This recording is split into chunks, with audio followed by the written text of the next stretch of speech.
আপনাদের কাছে করজোড়ে অনুরোধ, আপনারা দয়া করে এই ভিডিওটি একটু মনোযোগ দিয়ে দেখবেন। এই ছোট্ট নিষ্পাপ শিশুটি জগৎ সম্পর্কে কিছু জানতেই পারলো না, পৃথিবীটাকে দেখতেই পারলো না, তার আগেই তার চোখে ক্যান্সারে আক্রান্ত। আমার বান্ধবীর দাদার মেয়ে। সবাই মিলে একটু একটু করে সাহায্য করলে হয়তো এই ছোট্ট শিশুটি আবার ভালোভাবে জগৎটাকে দেখতে পারবে। আসুন না সবাই মিলে একটু ওকে সাহায্য করি। আমরা সবাই মিলে যদি ওর পাশে একটু দাঁড়াই, তাহলে হয়তো বা ও আবার আশার আলো দেখতে পারবে। বাকিটা ভগবানের হাতে। প্লিজ একটু পাশে থেকে সাহায্য করবেন।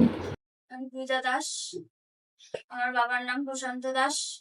আমার কোলে যে বাচ্চাটি আছে তার নাম অর্ণব দাস, সে আমার ছেলে। আমার বাড়ি বনগা চাঁদা জামতলা।